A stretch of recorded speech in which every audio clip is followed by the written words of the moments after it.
I was born not too far from here on traditional unceded Musqueam territory, and for the last 4 years I've been living a little further upriver in New Westminster, also on unceded traditional Musqueam territory. So, and my family background on my father's side, my ancestry is Famine Irish, mostly, with some Loyalist, and on my mother's side, English and Welsh. And I'm married to a wonderful Hughes First Nations man, Alan Hunt, and who grew up in Bella Bella.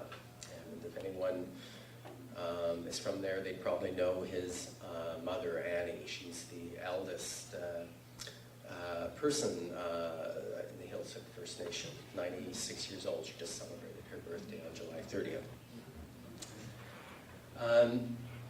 You're probably relieved to hear that all of my notes that I brought with me, I left behind in my briefcase. So the lawyer part of me is feeling a little stressed by that, so I'm just going to have to kind of rely more on the Quaker part of me, which encourages spontaneity. And traditionally, Quakers didn't speak with prepared text, but just simply came with heart and mind prepared. So I hope I'm in that space. And it's just been an incredible week and a half, I think. It's no accident, I'm sure, that this conference was planned when it occurred when it is. And I think we're still taking in the results of a week ago Tuesday. And the two words that kind of come to mind for me are hope and accountability.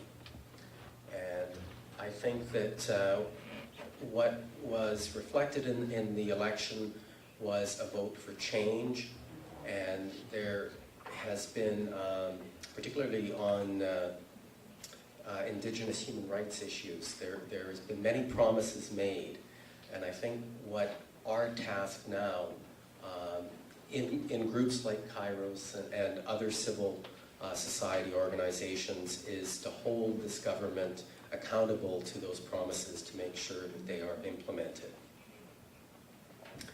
Now, I just saw this video earlier this afternoon for the first time, and I understand that it's just basically a trailer to what's going to be a longer, maybe 40-minute presentation. So I'm very much looking forward to seeing the whole thing, and it's certainly given us kind of a taste of what the issues are, and I'm hoping we'll have some good discussion about that.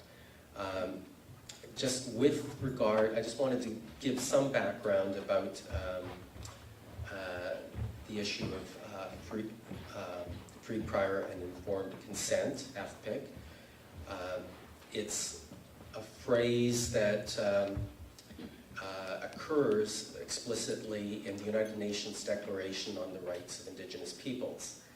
And this was a document that came into effect on September 13th, 2007, after almost 20 years of hard work before it was finally approved by the General Assembly of the United Nations. And as many of you may know, there were 4 governments at the time of its approval that did not vote in the General Assembly for approval. Canada, the United States, New Zealand, and Australia. And it took a number of years until 2010 before Stephen Harper finally did sign on to the declaration, however, with some caveats that he put onto it. Although, legally speaking, once it was passed by the General Assembly, regardless of whether Canada had formally signed it, it's kind of like I suppose how some people have argued that Quebec is included in the Constitution, whether or not the Premier of Quebec signed at the time. So it was a document that is not creating new rights, but is just codifying and recognizing existing international human rights obligations and putting them all in one comprehensive document that covers all aspects of social and political and economic and cultural and language and educational and all of the different rights in one place.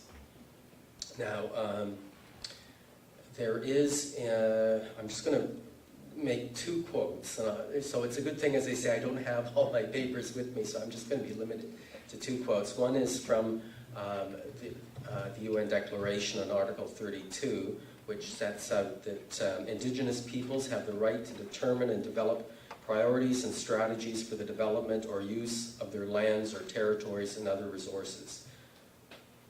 States shall consult and cooperate in good faith with the Indigenous peoples concerned through their own representative institutions in order to obtain their free and informed consent prior to the approval of any project affecting their lands or territories and other resources, particularly in connection with the development, utilization, or exploitation of mineral, water, or other resources. Now, as well to the other document that I want to refer to, which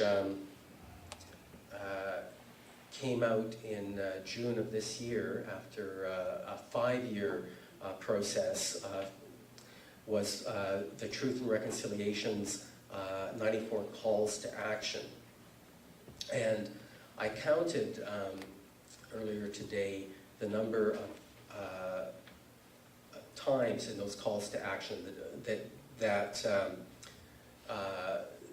the Universal Declaration on Rights of Indigenous Peoples was referred to. And it's referred to in 16 of the 94 calls to action, which I think is very significant. And it refers to the Declaration as a framework for reconciliation.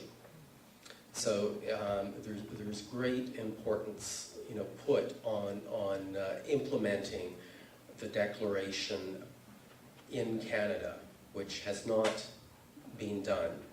Although it has been formally signed on to by our government, they have referred to it as an aspirational document, which I could say something crude, but it's there's really no basis in law for saying that it's aspirational. It is clearly much more than that. It is referred to a number of times by Canada prior to 2006, when the Declaration was being drafted, as being a remedial document. It was to set out a kind of a roadmap where we could address long-standing issues and come to a place of reconciliation. And so that has to be recognized. And although it's referred to as being a declaration, that doesn't mean that it isn't an international human rights instrument that has some legal effect. And there have been decisions by our Supreme Court that state clearly that international human rights law, and they include not only binding conventions but also declarations, as being instruments that can guide the interpretation of Canadian law, and including the Constitution. So giving force and effect to what Section 35 of our Constitution, which refers to existing and prior Aboriginal rights and title, and treaty rights, that it can offer a framework for interpreting and giving some more substance to Section 35 in our Constitution. Now, on the, let's see, I was going to refer to the TRC, there, as you say, there were 16 different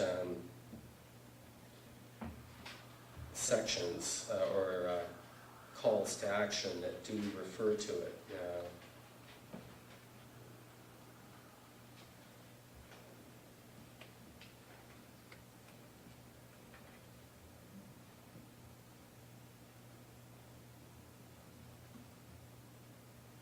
That's a problem when you don't have the paper in front of you and have to go through too tiny print on my iPhone here.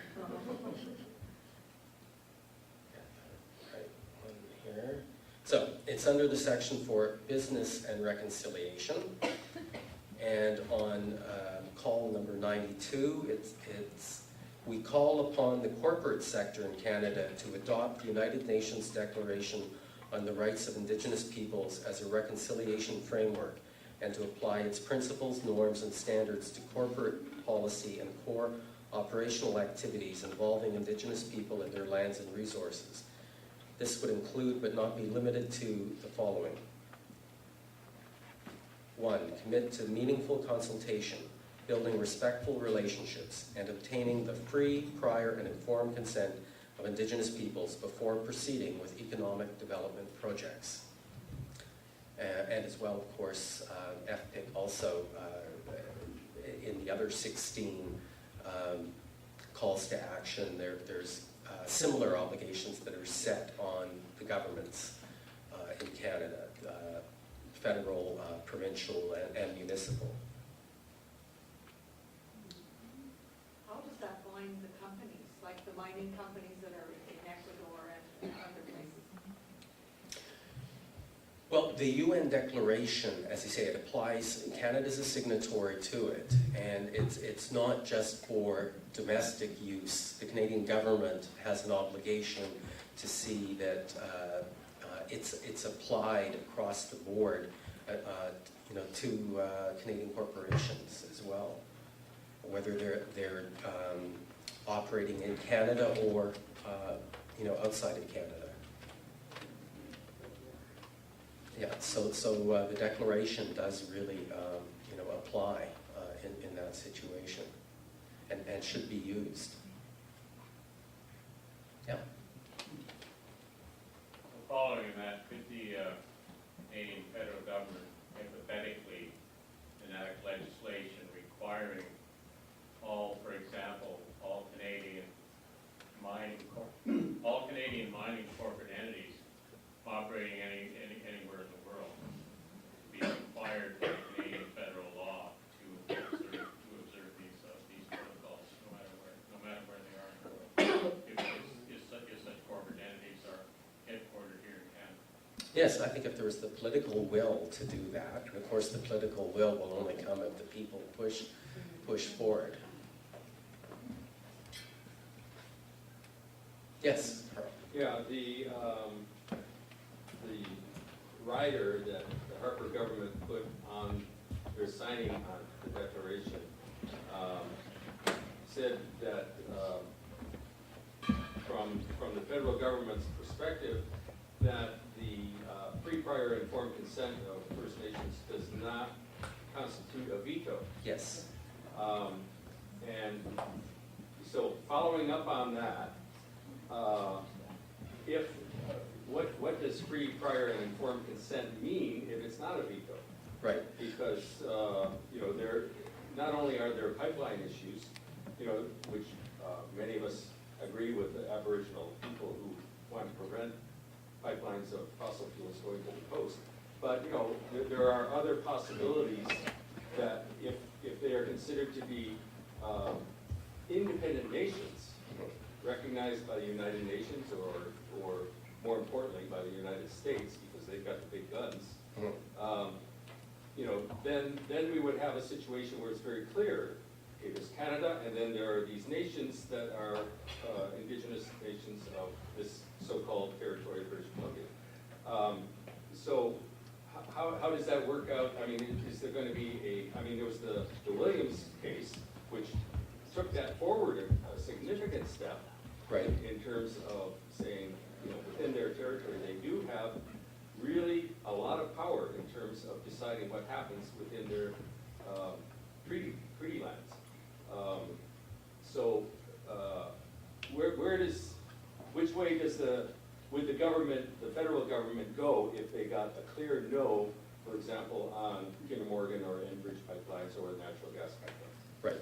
Okay. Well, it was interesting to see Chief Roger Williams too, in the video clip as well. I think this whole issue of the veto that has been raised by the federal government is a red herring. And they've raised that in court arguments too, like in the Chilcotin Nation case. And the Supreme Court of Canada has clearly said, that's really inapplicable. And they have reiterated what they have said in previous decisions, like in the Haida Nation and Demalguic, that there is a duty of consultation that is on the federal government and for accommodation to be made. And they have not, they basically look at it as something of a spectrum, that depending on the seriousness of the issue at stake, as to what level of basically kind of consent would need to be obtained. So for something that might be considered fairly minor and clearly in the public interest, it would be a much lower level. But for a decision that would have implications of a very serious nature, not only for today, but they also, speak quite a bit about having to consider future generations, that would be affected by a decision, so that alienating land, that for example, was an example they used. Now they haven't come up with a whole detailed set of when full consent, in other words, where a First Nation would say no, and that must, the government or industry must just then walk away, or where the boundary lines kind of are between the serious and not so serious. But obviously a pipeline is, crossing your land and streams is, I would think, more on the serious end of the spectrum. So last week, I think TransCanada, who wants to build the Pacific Trails pipeline for natural gas to the coast, the Unistouten bunkhouse is built, to prevent that because they're inhabiting that portion of their land. And so now TransCanada has said, we're going to go around them. Okay, is that because that they were afraid that the Unistoten would have the upper hand in court? Well, I suppose it's a tactical play, but it's obviously at some point going to get to the courts to, have to make a decision on that. The courts are really reluctant to try to, as you say, they don't want to detail everything that's going to apply for all time, and they would rather have negotiation and the parties work to arriving at through a process at an agreement. And they don't like to be drawn in except as a last necessity, but certainly they will rule if they have to. And this last federal government has had a bad record of losing in court on a number of issues. Not a good record, actually. Well, We have time for maybe two more questions before we move on to Caleb's. sure. I had a technical point, just for what you were talking about, Carl. TransCanada is trying to build a coastal gas link, and that move around still goes through certain territory. Can you repeat, since we can't Right, that the pipeline that is being built would still be going through Unistoten territory. Yeah, so the Even- first one is Chevron Pacific Trails, is they just said recently they're not changing their course. And TransCanada Coastal GasLink is proposing an alternate route to move around the Unistoten settlement, Mhm. but it's still coming back onto Unistoten territory. So it's just avoiding that settlement, but still going in through their territory. They're actually going through more of our territory, changing That's the official word. Yeah, so the word is it's actually would be encroaching on more territory through the alternate route. I was just gonna ask, are there complications with when you get into treaty nations as well? Or does that interfere with the implementation of kind of what you set out? UNDRIP still applies to even in treaty situations. So the fact that there has been a treaty signed would not exclude the principles that are enunciated in the declaration. Yeah, it was just interesting that it was brought up within the Site C court cases. I can't remember whether there was something, it was along the lines that it didn't qualify a BO or there was. Might be a little different for treaties that have been made subsequent to 1975, but certainly pre-1975 treaties would still be caught by the, or not caught, but the declaration would apply to them, interpreting them. I think the Canadian government has been attempting to skirt around their responsibilities in the Constitution Act, the Charter of Rights, and the Supreme Court case law by introducing Bill C-51. In their mind, I think they view it Yes. as a veto to avoid all the other responsibilities. Yes, I kind of focused on that one, article in the UNDRIP that refers basically to resource extraction and so on, because this is what I guess the conference here is kind of focusing on. But you're quite right, and that their free, prior, and informed consent does apply to as well.